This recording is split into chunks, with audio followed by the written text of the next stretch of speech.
Hoy le vamos a hincar el diente a un documento que es, pues, la Biblia para cualquiera que trabaje con soldadura en refinerías, en plantas químicas. Hablamos de la práctica recomendada API 577. Uf, sí. Y seamos honestos, no es para leer en la playa. Es un manual denso, muy técnico. Para nada. Pero bueno, nuestra misión hoy es justo esa, ¿no? Sacarle todo el jugo, desglosarlo y entender de verdad cómo se garantiza que una soldadura sea perfecta, desde los papeles hasta la ciencia pura de los metales. Totalmente. Y es que ahí tocaste un punto clave.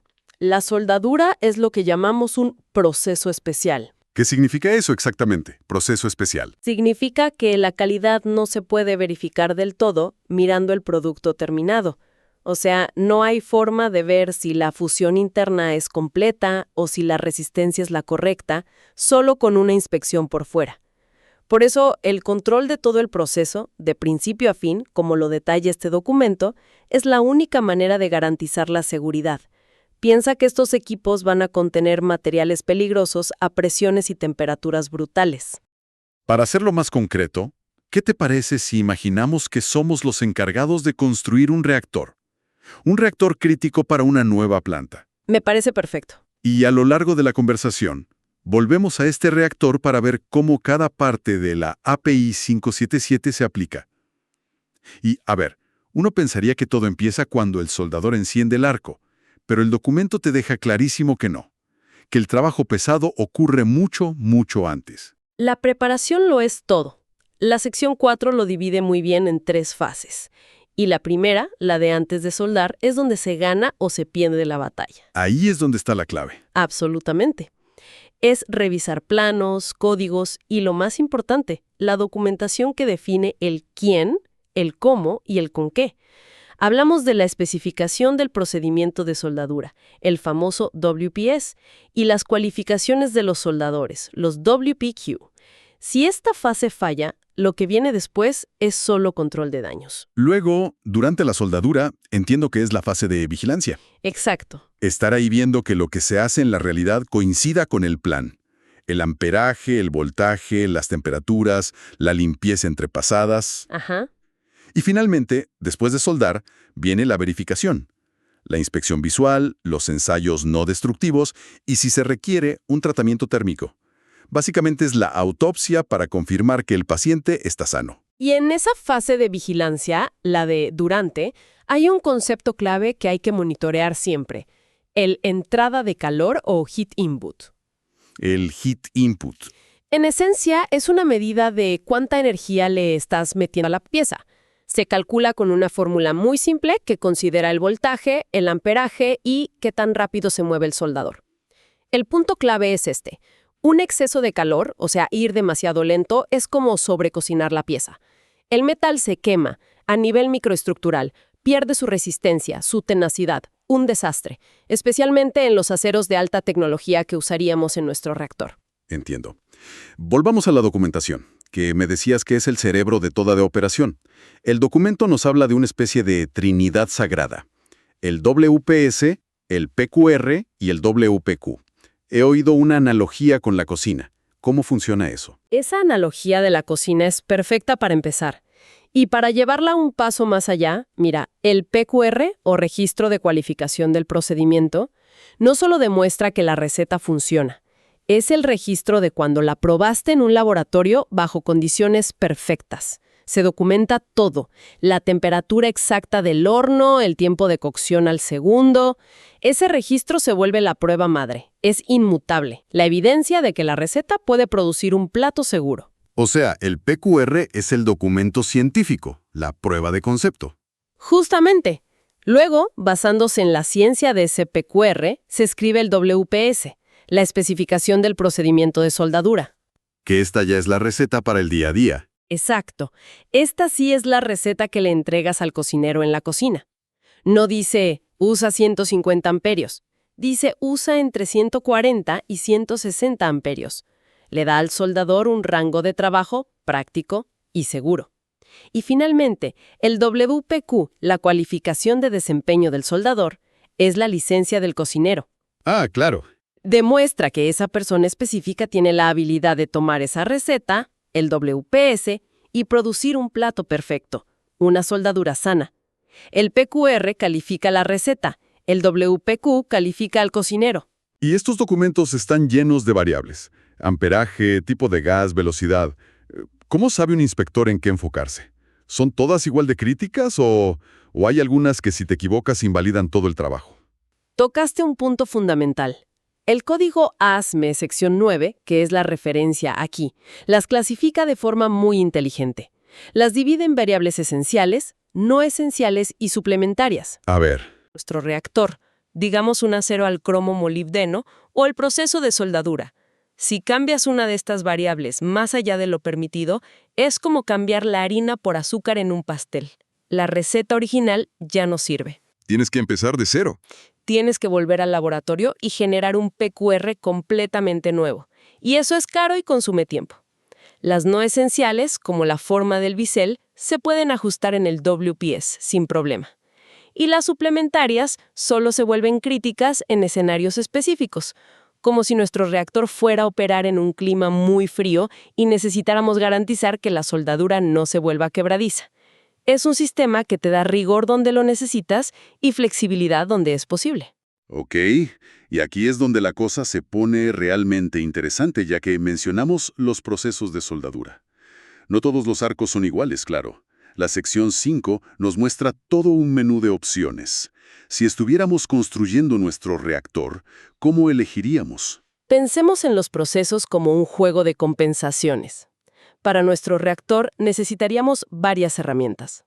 Por un lado, tienes el SMAW, el electrodo revestido. El clásico. El soldado de infantería de la soldadura, digamos. Es barato, funciona en cualquier parte, con viento, con lluvia.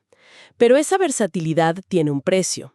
La calidad depende enormemente de la habilidad del soldador para limpiar la escoria entre cada pasada. Claro, si no lo haces bien. Si no lo haces bien, te queda una bomba de tiempo dentro de la soldadura.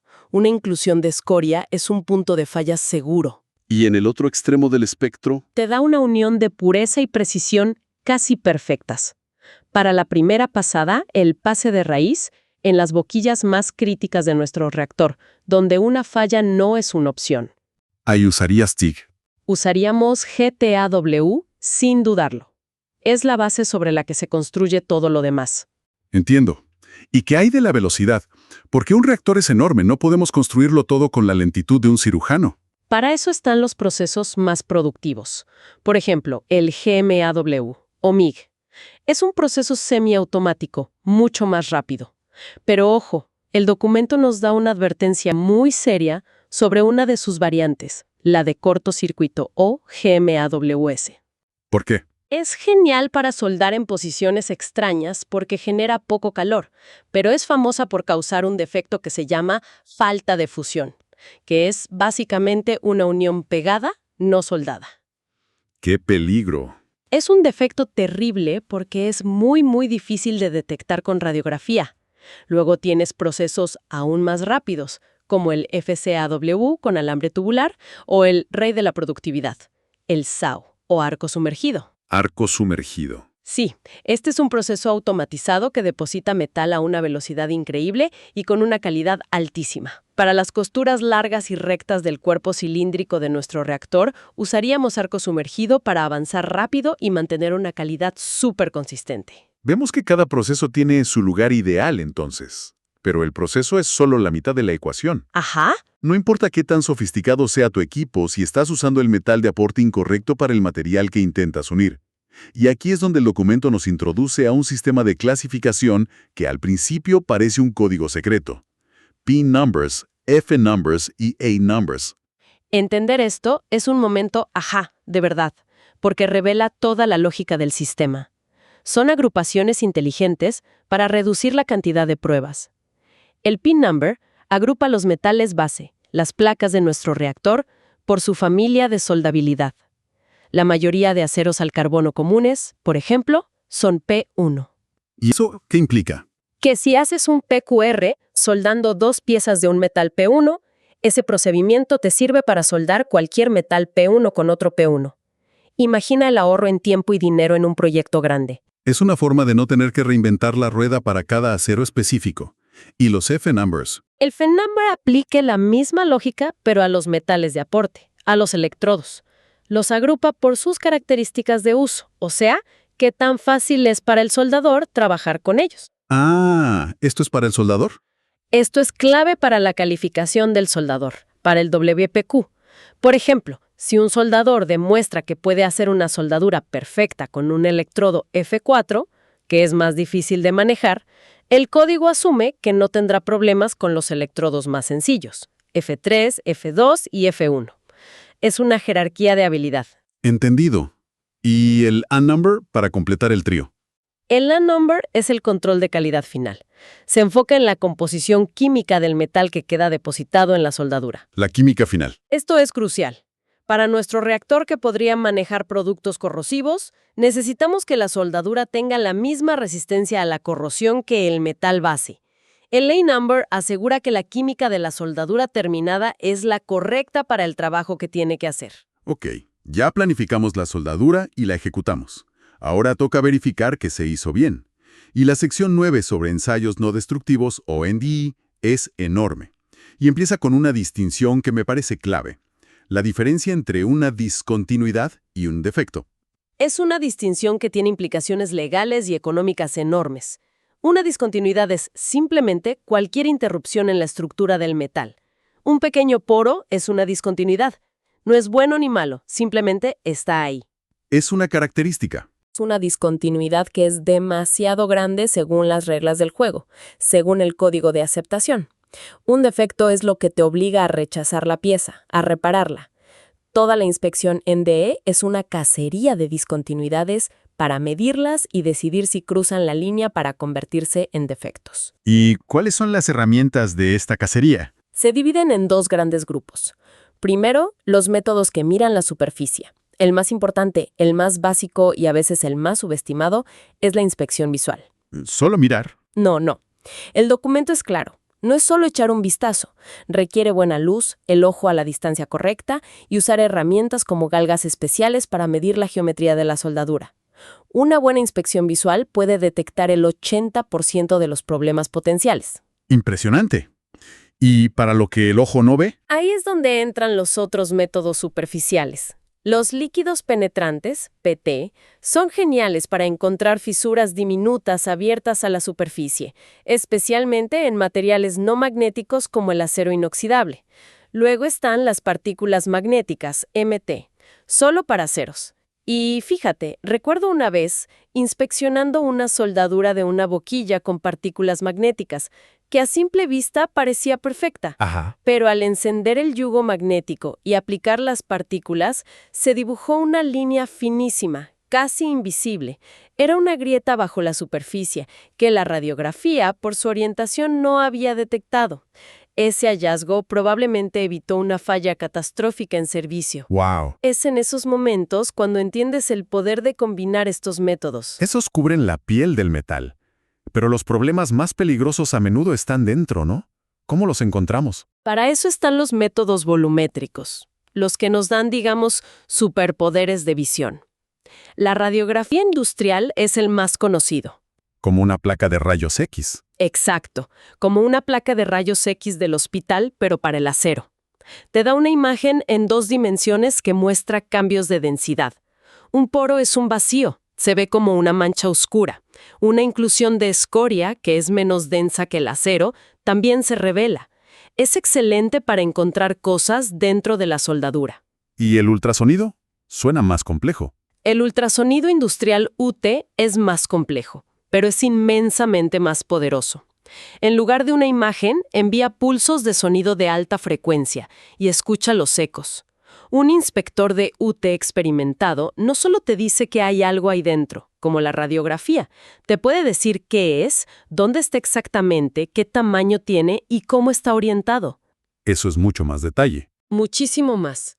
Y las técnicas modernas que menciona el documento, como Phased Array y TOFD, son como pasar de una ecografía 2D a una resonancia magnética 4D en tiempo real. Para las soldaduras más críticas de nuestro reactor, el ultrasonido avanzado sería obligatorio. Con todo esto, pasamos de la planificación a la ejecución y la verificación. Ahora vamos a la ciencia detrás de todo. La metalurgia, en la sección 10. ¿Por qué el metal se comporta como lo hace bajo el calor extremo de la soldadura? Este es el porqué de todo lo demás.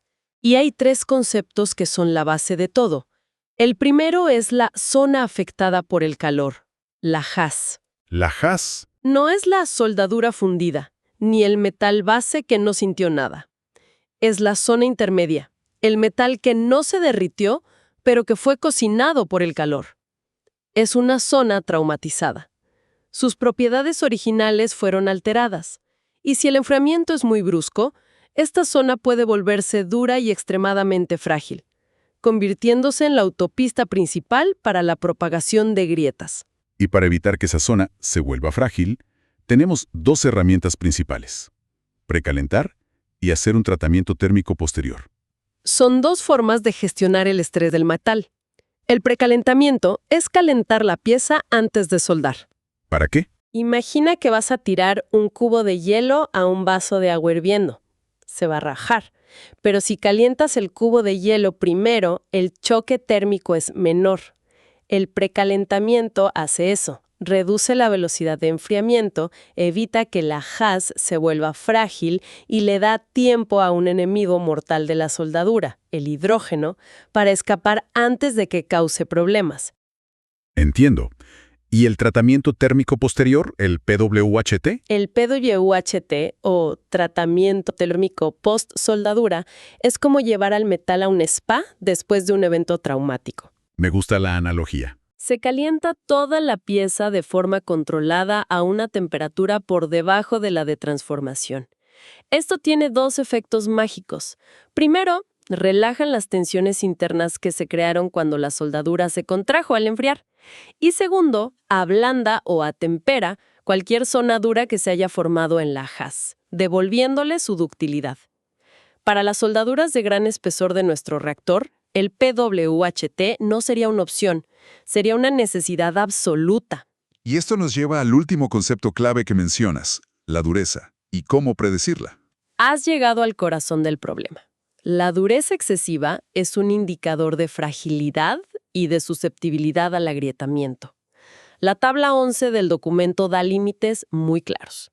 Para predecir si un acero se va a endurecer mucho al soldarlo, usamos una herramienta que se llama carbono equivalente. El carbono equivalente. Sí, la fórmula que aparece en el documento no es para memorizarla, sino para entender el concepto. Suma el efecto del carbono y de otros elementos de aleación.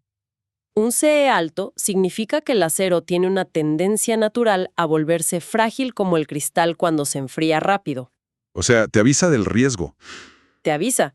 Saber ese número te dice de antemano: cuidado, a este material tienes que tratarlo con cariño.